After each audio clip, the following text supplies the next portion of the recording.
Disclaimer for wildlife control consultant and Pest Geek podcast for the Living the Wildlife podcast. Always follow national, state, provincial, and local laws when using pesticides and or other control methods to manage pests. Wildlife Control Consultant, LLC, Pest Geek Podcast, Living the Wildlife Podcast, Stephen M. Vantassel, or their or his affiliates are not responsible for followers' use of the information provided here. Hi everyone, Stephen Vantassel here, Wildlife Control Consultant, bringing another episode of Living the Wildlife as part of the Pest Geek podcast family. Hey, I hope you've had a great week. I've been getting out straight. I'm in the busy season right now, and it is starting to wear on me a little bit. And I still have a bunch of traveling still to go. But nevertheless, enough about me. I do hope you take a few moments, if you would, and subscribe to the channel, ring the bell, and definitely give us a 5-star review. Would be most appreciated. As you know, this particular podcast is designed for people involved in the control of vertebrate pests.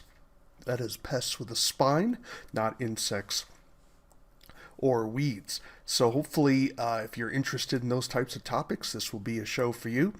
Keep in mind, this is the part of the Pest Geek podcast family. I'm responsible for my own content, but I'm just part of a sort of a syndicated group, I guess, would be the one way to phrase it. But so we do get a little technical here because this is designed primarily for professionals. But if you're not a professional, we're glad to have you on board as well. If you need to reach out to me, you can reach me. I have a new email address. You can reach me at Stephen@wildlifecontrolconsultant.com. That's Stephen at wildlifecontrolconsultant. My other email will work, and that's wildlifecontrolconsultant@gmail.com. That one will work as well. Would love to hear from you, get your thoughts, comments, suggestions for new shows. If you'd like to be on the show, or perhaps you have a product or technique that you would like to discuss, or maybe just something that's making you mad about the industry, would love to hear from you. Again, you can reach me at Stephen@wildlifecontrolconsultant.com or wildlifecontrolconsultant@gmail.com. All right. This week, I wanted to talk a little bit about glue boards because there has been a recent announcement coming out of the United Kingdom. United Kingdom, you may know of it as England or Great Britain, but United Kingdom, of course, it's a constellation of various countries under one government. So you have Wales, you have England, you have Scotland, and then you have Northern Ireland, to name a few. And what happened recently, and hopefully you can see this here, this is from a magazine called Pest. Let me pull this up. Pest, it's the UK's independent pest management magazine. Interesting in publication to see what's going on the other side of the pond. They're a lot more regulated than we are, and this is a free publication. You just have to sign up for it. And if you're interested in just seeing what's happening over there, it is it's different. That's all I can say. And so you want to see what's happening over there, because what happens over there will eventually get here to the United States, believe it or not, which is one of the reasons why I thought I would bring this up. Well, they had a story in here about Welsh, or what we call Wales, which is in the western end of the country. I probably should have pulled up a map here for it, so let's maybe do that. Let's go to, where is Wales? Let's do that. And so here, let's pull up this particular map for you. And you can see where, in terms of England, Wales is on the western end here. So you have Scotland, England, Wales, and then, of course, Northern Ireland. So it kind of gives you, I haven't been there yet. I'm hoping to get to Wales. As you may or may not know, I'm an Anglophile. I really love the UK. The history over there, of course, is truly remarkable. And Wales, I have not made it there yet. There's just so much history there. You don't go there for the food. I can't say the food is all that great, but of course there are some things. The English breakfast and, of course, fish and chips are definitely worthwhile to be seen. But I did have my best chocolate shake over there, which was truly a thing to taste, to be sure. But that's where Wales is. And so what happened is the Welsh Parliament, because these guess countries, I'm not exactly sure how to phrase them, but I guess they have their own parliament, and then there's of course a national parliament. So they have the Welsh parliament and the national parliament. So it gets a little complicated, but they have banned glue boards as of October 17th, and I'm recording this on October 23rd, 2023. And so just a few days before, they have banned the use of glue boards. And the British Pest Control Association was trying desperately to prevent this. They were trying to say, well, can we at least keep this particular tool available for professionals? And the answer came down ultimately, no, that you can't. You're going to have to use other means because it simply doesn't follow Britain, or Welsh in this case, humane animal standards. So it's gone. If you don't think this can happen here in the United States, you are woefully mistaken. And frankly, if I can put it bluntly, you are unbelievably naive. And so this goes to one of my common penchants within the podcast is the importance for professionals to get organized and develop political power. Unfortunately, despite my desperate attempts through the decades, I have failed to really get the industry marshaled in that direction. And part of the reason for that is we're not as big as other trades. For example, the pest control industry certainly has a lot of power. But notice, even in the UK, the Pest Control Association could not carry the day here. And if you think it can carry the day here in the U.S., no, that is probably not going to happen. The other issue, of course, is so many wildlife control operators simply don't care. They're just out to make money. They want to try to have humane wash. You may hear of things like greenwash, people trying to be so-called environmentally friendly, greenwash, but they're really not. Well, I think there's a lot of wildlife control operators who use humane wash, which is basically they try to claim that they're humane, but they're not under deeper scrutiny. Now, I'm not going to necessarily say their techniques are cruel, but in terms of what their customer thinks they're doing versus what they're actually doing, there's a big disconnect between what the customer sees as appropriate and what the industry sees as appropriate. And so it depends on whose humane are you dealing with. So if you're dealing with the customer's view of humane, we are not going to make the standard. If we're dealing with the industry view of humane, that's a different story. But I'll tell you, when people get an idea of what we're doing, it can make them mad. Now, a lot of your customers, of course, don't want to know what they don't want to know. But that's changing because the animal rights groups and various animal welfare groups are pushing this information, and so they're to a point where the public can no longer avoid it. So either we as an industry tell the public what we're doing, the good, the bad, the ugly, or we're going to find ourselves having our story being told in a way that's not as flattering as we would like. And it's not about the truth, folks. I mean, I'm always fascinated by the number of people who think somehow the facts matter. I can assure you the facts may matter ultimately, maybe before God, but they do not matter in politics. They do not matter whatsoever. People care about power, they care about spin, and I'm not agreeing with it. I don't like it, but nevertheless, this is the reality of the political world that we're in. People would rather believe a simple lie, as one email told me once, than a complex truth. And that's the reality that we have to deal with. So either we get into associations that are willing to take on the task of lobbying legislators and trying to lobby the public as well, publishing position papers, information so that we can inform our clients not to be deceived by this. So this is major. Now, am I a big fan of glue boards for rodents? No, the answer is I'm not. However, I recently learned, and I think I've even mentioned this in a previous podcast, how there are house mice now that are learning to avoid snap traps. I was absolutely stunned when I heard this. I was talking to an individual who is a technical advisor for a major pest control company, multi state, not a national chain, but a multi state company. And when he was hearing from his technicians were saying, hey, we're setting traps, we're not catching the mice, we're not controlling the problem. He was thinking right off the bat that they weren't following his directions. And when he investigated what his technicians were going through, they found out that the mice were learning to avoid snap traps. Absolutely blew me away. And so they're finding that they've had to change their methodology about how their approach is to trapping mice. And so for them, glue boards have become a much more significant piece of the puzzle in terms of the control of mice. I never dreamed that I ever would have heard that.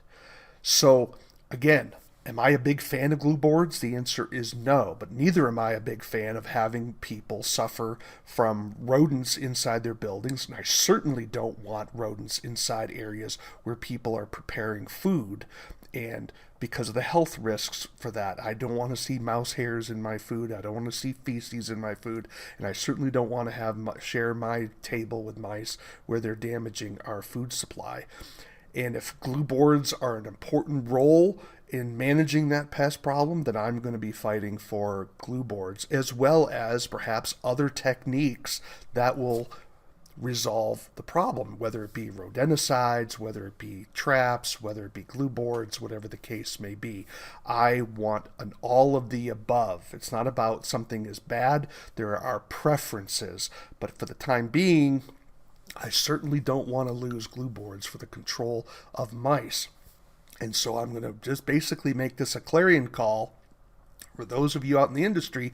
If it's happened in Wales, and it looks like it may happen in other countries as well, it may happen in Scotland. I would expect that it will happen in England. Don't know what's going to happen in Northern Ireland, but this can happen for real. And you may know that a lot of major companies in the United States are also restricting the use of glue boards in their properties as well. So this is changing in the U.S., and so we need to get ahead of this. So you need to be lobbying your state association. If you belong to a national association, you need to be asking, what are you guys doing to respond to this? And you as companies need to be responding to this, but you need to be speaking with one voice. So this is something that's going to have to be addressed, to be sure. So definitely be thinking about it. Let me give you a little bit more information here. So here's an article published by Bastian G. Meerberg, Franz W.A. Brom, and Izzy Kilstra. I hope I'm pronouncing those names correctly. They wrote an article in Pest Management Science Journal, and the article title is Perspective: The Ethics of Rodent Control. Now, this was published back in 2008. So if you don't think that this is starting to come down from academia, you are wrong. And what happens in academia sooner or later filters out to the general public. It first filters out to other academics, and it filters out to high-end professionals, and then it becomes a lobbying cry into politics and the public as well. So there's a cascade. So it's not going to happen, of course, overnight, but you can tell how this information going out there is that people are concerned about what we're doing with rodents, and they're starting to get what we would call a moral status, where mice are no longer just simply vermin. It's now an animal that deserves to be properly treated. Now, whether you agree with that or not, it's coming. And so I pointed out this is what I call the Mickey Mouse syndrome, where people treat these rodents as if they're somehow talking and people, and this changes our relationship with animals. And so that's not the subject of today's talk, to be sure, but I'm letting you know that these types of articles are out there, and they're having an impact. So let's just sort of take a look here. Let me just do a quick search here for glue boards. So here we have information on glue boards. Let me kind of blow this up here so we can kind of read it a little bit easier. It's pointing out how various traps exist, and it says here's the quote, here's the money quote right here. Glue boards and other restraining traps are also considered inhumane because it takes longer than a few hours and sometimes days before the trapped animals die. There you go. So that their use, it continues on, their use can also result in panic when the animal tries to escape. It can hurt itself through forceful removal of hair, torn skin, and even broken limbs. Rodents sometimes even bite through their own limbs to escape. The use of glue boards is currently under debate. The National Animal Welfare Advisory Committee of New Zealand has concluded that glue boards can cause both physical pain and distress over a long period of time. Although the committee left the decision to abolish the use of glue boards to the government, it did conclude that frequent checking of glue boards and humane disposal of trapped animals could produce a higher degree of acceptability. Well, of course, if you're checking your traps on a regular basis every day, but what is the likelihood that you as a professional are doing that? How many of you are putting out glue boards as quote-unquote monitoring devices and you're not checking them for another month? Or even a situation where you're trapping for mice over the short term and you're putting out maybe a series of snap traps and glue boards. Are you checking those every single day, or are you waiting a few days and going back? Can you afford to go back every day? Can your client afford to go back every day? I'll leave that to you, because these types of changes can be coming. And let me just repeat that article title again for you. It's Bastian Meerberg et al. 2008, Perspective, The Ethics of Rodent Control, published in Pest Management Science, Volume 64, pages 1205 to 1211. And this is available right along Google Scholar if you want to look it up and read it yourself and just kind of get an idea of that people are asking these particular questions. And again, why does it matter? Well, here's another publication. This is something put out. I need to sort of scale back on it a little bit. It's a little bit too blown up. Let me go back. This is from an organization, Garrett's Party Limited, I believe. It's basically, I think it's a pest control company in Australia, but I'm not exactly sure. And they're writing a government official of the province of South Australia, and he's trying to make a case for keeping the tools necessary. Now, I'm not going to go into the details here very far, but he emphasizes the importance of rodents as a health threat, but then delves into glue boards, and this is what I want to discuss. Glue boards are used to monitor and reduce pest populations. Notice how he uses vague terms here. Part of that is to point out that it's not just simply rats or mice that he's dealing with. He's also dealing with insects. But he says they have become an important part of monitoring pests in commercial food production premises. They are usually checked how long? On a monthly basis.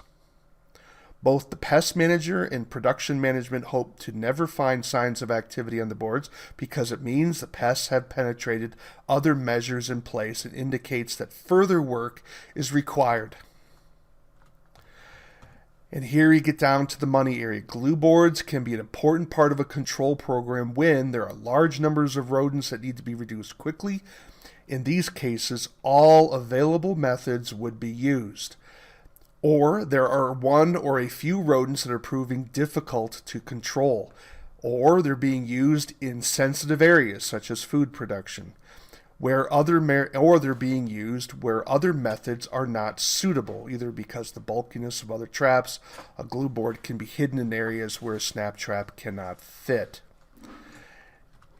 Elsewhere, he points out that sometimes mice are not being caught versus in snap traps and where you need to have glue boards as an alternative.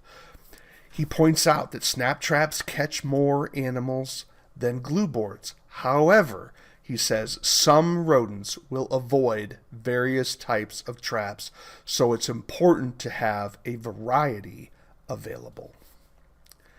And that's kind of what it boils down to. I mean, I certainly hope you're not using glue boards as your primary means of control, but your business is your business. But nevertheless, I'm just reminding you, people are paying attention to how rats and mice are being treated. I talked with one leader within the pest control world. He's a major figure within the rodent world. And he's had people in New York City ask him, can you control the rats without killing them? I'm telling you, cultural values are changing. And while they may not be changing fast enough till you retire to have an impact on your business, they will certainly have an impact on your children's taking over the business, if that's something that you're going to be blessed with.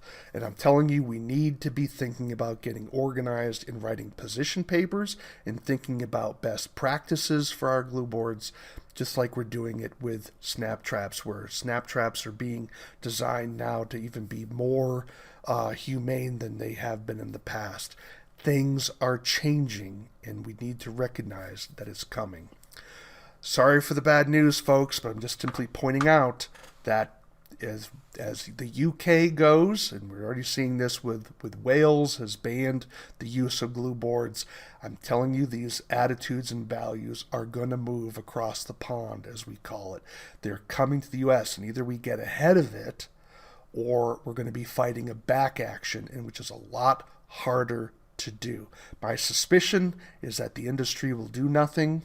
At least as far as the wildlife control industry is concerned, it'll simply kind of pass everything off to the pest control world, and I would argue that is a significant mistake. So, but nevertheless, you heard it here first, and I will tell you, I told you so if things go bad. Well, you've been listening to Living the Wildlife as part of the Pest Geek podcast. Do take a few moments, if you would, to subscribe to the channel, ring the bell. If you can give us a 5-star review, we'd love to hear from you. We'd love to have that as well. You can also visit me on Rumble if you don't like using YouTube. I post these podcasts up on Rumble. Just go to Wildlife Control Consultant and you can download my videos there as well. If you have comments, I'd love to hear from you. You can reach me at Stephen at wildlifecontrolconsultant.com. That's Stephen at wildlifecontrolconsultant.com or wildlifecontrolconsultant at gmail.com. That's wildlifecontrolconsultant at gmail.com. I'd love to hear from you, your thoughts, criticisms, suggestions for new shows, and if you know of some topic you'd like to have covered, or maybe you want to be on the show, would love to hear from you again. That's Stephen at wildlifecontrolconsultant.com. Well, again, this is Living the Wildlife. Why do we call it Living the Wildlife? Well, because we want you to live the wildlife, not be the wildlife. Take care, everybody.